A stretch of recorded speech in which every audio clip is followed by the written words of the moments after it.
आप सभी का स्वागत है। इस वीडियो में कार्यालय कलेक्टर जिला बालोद द्वारा दिनांक 26 मई 2023 को विभिन्न पदों पर भर्ती हेतु विज्ञापन जारी किए गए हैं। इसके संबंध में पदों की संख्या, शैक्षणिक योग्यता, भर्ती चयन प्रक्रिया, आयु सीमा, आवेदन करने की प्रक्रिया से संबंधित विस्तृत जानकारी देखेंगे।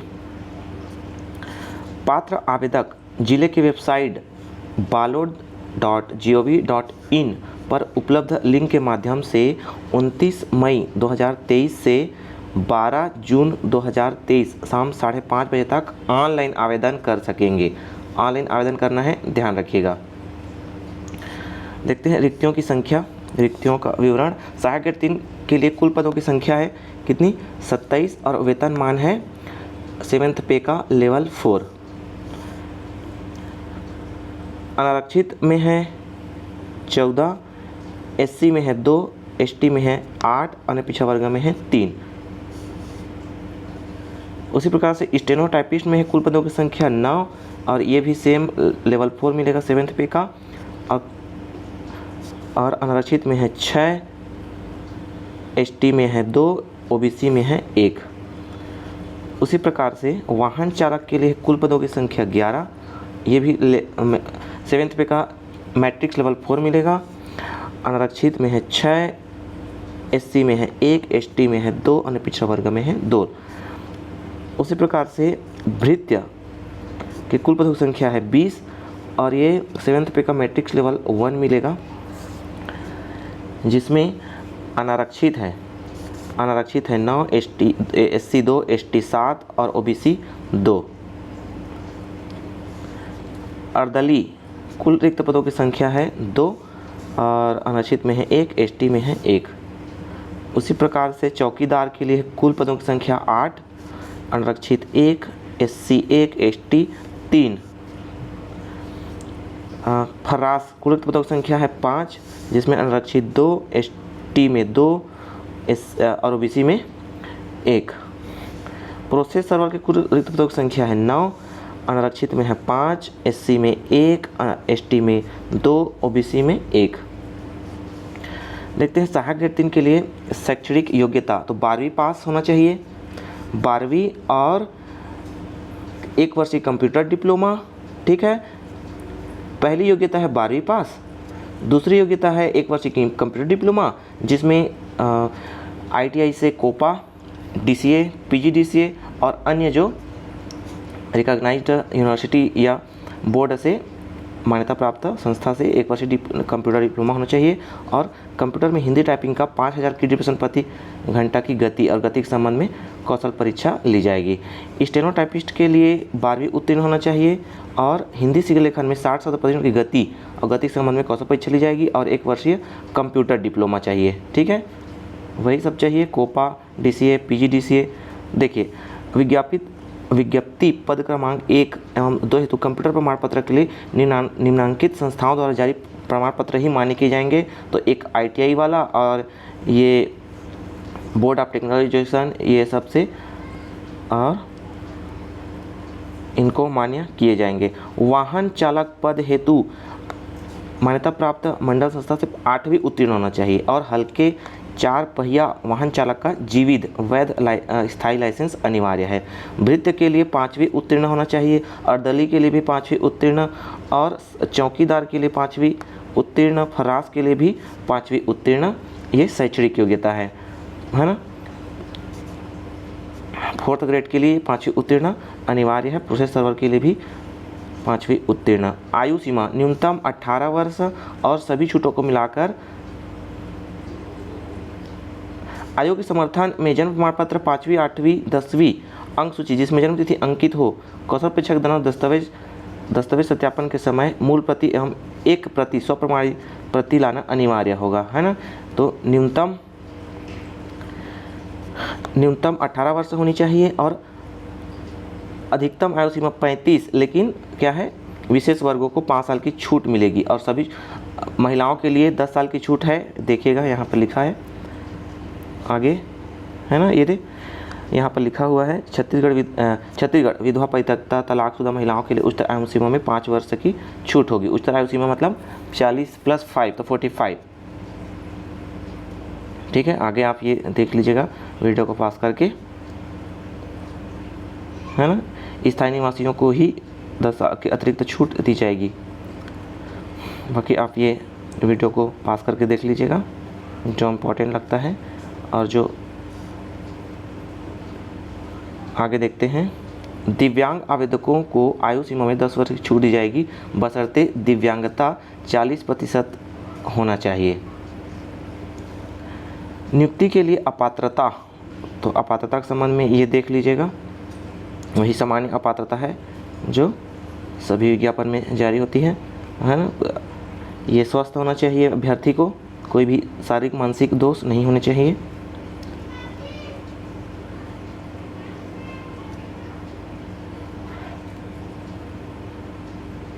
नियम एवं शर्तें, ये इंपॉर्टेंट है। आवेदक को छत्तीसगढ़ का मूल निवासी होना चाहिए और आयु की गणना 1 जनवरी 2023 से की जाएगी और छूट के संबंध में प्रमाण पत्र प्रस्तुत करना अनिवार्य होगा। विज्ञापन जारी तिथि के पूर्व निर्धारित समस्त शैक्षिक योग्यता धारण किया जाना चाहिए। ठीक है, रोजगार पंजीयन होना चाहिए। आवेदन पत्र पर नियत स्थान पर नाम और दिनांक युक्त नवीनतम पासपोर्ट साइज की फ़ोटो अपलोड करना होगा। आवेदक को अपना हस्ताक्षर पृथक से स्कैन कर अपलोड करना अनिवार्य होगा। विज्ञप्ति दिनांक से पूर्व तथा अंतिम तिथि के पश्चात प्राप्त आवेदन पत्र मान्य नहीं किए जाएंगे। और ऑनलाइन आवेदन आप ballot.gov.in के वेबसाइट में जाकर पद का चयन कर वेब पेज पर प्रदर्शित आवेदन को पूर्ण रूप से भरकर जमा करना होगा। भरे आवेदन पत्र का एप्लीकेशन आईडी के साथ प्रिंट ले लेंगे आप। ठीक है, कब 29 मई से 12 जून तक 5:30 बजे तक खुली रहेगी। आप आवेदन कर सकते हैं। पदों की संख्या में कमियां वृद्धि की जा सकती है। जो शासकीय संस्था में सेवारत हैं उनको अनापत्ति प्रमाण पत्र प्रस्तुत करना होगा। देखते हैं, निर्धारित कौशल परीक्षा के समय अभ्यर्थी को शैक्षणिक एवं अन्य अर्हताओं से दस्तावेज की मूल प्रति साथ लाना, प्रति के साथ साथ स्वप्रमाणित छाया प्रति की एक प्रति लेकर लाना अनिवार्य होगा। मान्यता प्राप्त संस्था, विश्वविद्यालय तथा शैक्षणिक योग्यता संबंधी दस्तावेज, सक्षम अधिकारी द्वारा जारी प्रमाण पत्र, निवास प्रमाण पत्र, आयु प्रमाण पत्र, रोजगार पंजीयन प्रमाण पत्र, दिव्यांग होने की दशा में सक्षम प्राधिकारी का दिव्यांगता प्रमाण पत्र, भूतपूर्व सैनिक होने की स्थिति में सक्षम प्राधिकारी का प्रमाण पत्र इत्यादि आपको एग्ज़ाम में लेके जाना होगा। दिव्यांग अभ्यर्थियों को सक्षम अधिकारी द्वारा जारी क्या है, निःशक्तता प्रमाण पत्र प्रस्तुत करना होगा। भूतपूर्व सैनिक के लिए भी प्रमाण पत्र अनिवार्य है। एससी एसटी ओबीसी आवेदकों को स्थायी जाति प्रमाण पत्र प्रस्तुत करना अनिवार्य होगा। ध्यान दिए, है ना। प्रत्येक पद के लिए पृथक पृथक ऑनलाइन आवेदन ही स्वीकार किए जाएंगे। संयुक्त आवेदन किसी भी स्थिति में मान्य नहीं होगा। सभी पोस्ट के लिए अलग अलग आपको आवेदन करना है। किसी प्रकार के विवाद की स्थिति में अंतिम निर्णय का नियुक्तिकर्ता का होगा। बाकी जानकारी ballot.gov.in में अवलोकन किया जा सकता है। सहायक ग्रेड 3 पर पद की चयन की प्रक्रिया देखिए। शैक्षणिक योग्यता के प्राप्तांकों के आधार पर मेरिट लिस्ट तैयार कर आवेदनों की शॉर्ट लिस्टिंग कर उस क्रम के अनुसार रिक्त पदों के श्रेणीवार 1:6 में उम्मीदवारों को की प्राविधिक सूची तैयार कर कौशल परीक्षा हेतु आमंत्रित किया जाएगा। कौशल परीक्षा के समय उम्मीदवार के दस्तावेजों का सत्यापन किया जाएगा। सत्यापन के समय उम्मीदवारों की योग्यता निर्धारित योग्यता से अपूर्ण भी न पाए जाने पर कौशल परीक्षा में मान्य नहीं किया जाएगा।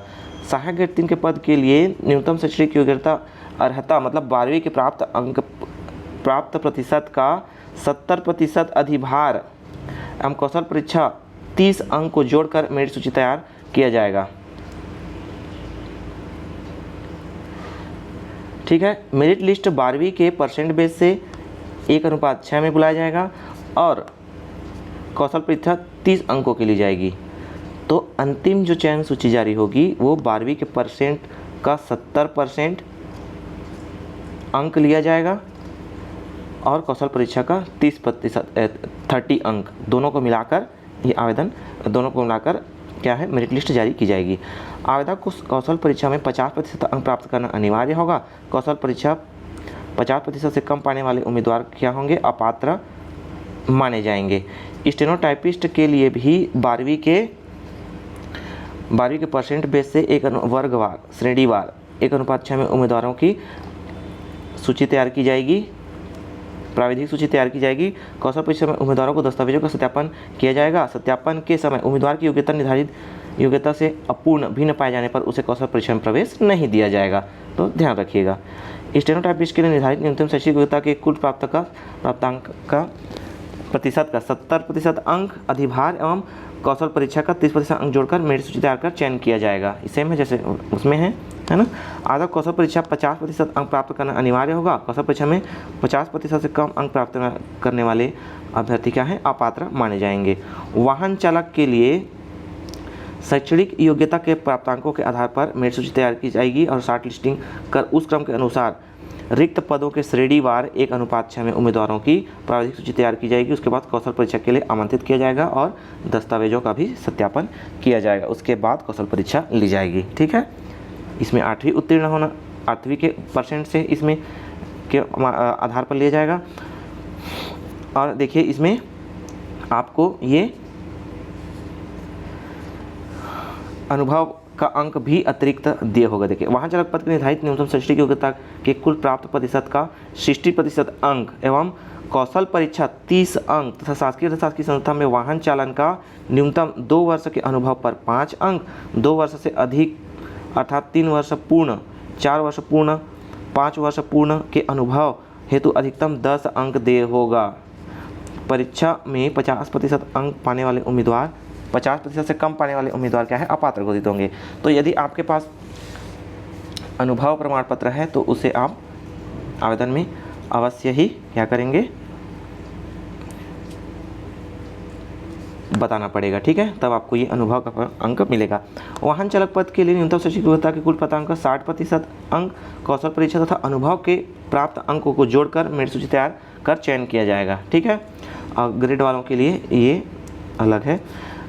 भृत्य, अर्दली, चौकीदार, फराज, प्रोसेसरों के पदों के चयन के लिए 5वीं के अंक के आधार पर मेरिट सूची तैयार की जाएगी। ठीक है, और प्रवर्गवार 1:6 में दस्तावेज सत्यापन परीक्षण आमंत्रित किया जाएगा, परीक्षण हेतु आमंत्रित किया जाएगा। उसके बाद ग्रेडेशन वाले के लिए ये विभिन्न विषयों में प्राप्त अंकों का अंक सूची प्रमाण पत्र दस्तावेज सत्यापन परीक्षण के समय प्रस्तुत करना अनिवार्य होगा। ठीक है, तो 5वीं के परसेंट बेस से ये होगा। इसमें देख लीजिए, उम्मीदवार संतुलित प्रमाण पत्र परीक्षा 5वीं 8वीं उत्तीर्ण अंक सूची के साथ आवेदन करेगा। उसे नोटरी द्वारा सत्यापित राशि 50 रुपये के स्टाम्प पेपर पर शपथ पत्र प्रस्तुत कर इस आशय का घोषणा करना होगा कि उनके द्वारा संतुलित प्रमाण पत्र परीक्षा 5वीं 8वीं उत्तीर्ण करने के पूर्व वर्षों में किसी भी बोर्ड संस्था से कक्षा 5वीं 8वीं उत्तीर्ण नहीं की गई हो। कार्यालय के संज्ञान में आने पर तथा जांच में इसकी पुष्टि होने पर कि पूर्व के वर्षों में कक्षा 5वीं 8वीं उत्तीर्ण होते हुए भी केवल नियुक्ति पाने के प्रयोजन से उम्मीदवार के द्वारा संतुलित प्रमाण पत्र कक्षा 5वीं 8वीं उत्तीर्ण करने का आवेदन पत्र प्रस्तुत किया गया है, तो ऐसे उम्मीदवार का आवेदन पत्र नियुक्ति आदेश निरस्त कर उसके विरुद्ध वैधानिक कार्रवाई की जाएगी, है ना। तो कम परसेंट रहता है। उसके बाद पास होने के बाद भी दूसरे साल में केवल नौकरी पाने के लिए ही ये एग्ज़ाम देते हैं और ज़्यादा प्रतिशत ले आते हैं, उसके लिए है ये। कौशल परीक्षा के बाद चयन हेतु पात्र उम्मीदवार उपलब्ध नहीं होने पर मेरिट लिस्ट के वरीयता क्रम के आधार पर एक पद के विरुद्ध 1:6 के आधार पर कौशल परीक्षा हेतु आमंत्रित किया जाएगा। ठीक है, बाकी ये सामान्य निर्देश हैं, आप देख लीजिएगा। प्रतीक्षा सूची ये 1 साल के लिए वैध होगी। परिवीक्षा अवधि 3 वर्षों की है। तो यदि आप योग्यता रखते हैं तो अवश्य ही आवेदन करें। ऑनलाइन आवेदन करना है। कोई भी डाउट हो तो आप कमेंट बॉक्स में अवश्य पूछें। इसके अलावा जांजगीर महासमुंद में भी वैकेंसी आई है। आप इस चैनल के एडवर्टाइजमेंट प्लेलिस्ट से जाकर अवश्य देख लीजिए। ऑफलाइन भरना है, ठीक है। जांजगीर महासमुंद का उसको भी आप अवश्य भर लें। मैं डिस्क्रिप्शन में लिंक प्रोवाइड कर दूंगा, वहाँ से उसकी डिटेल देख सकते हैं। वीडियो को अंत तक देखने के लिए धन्यवाद।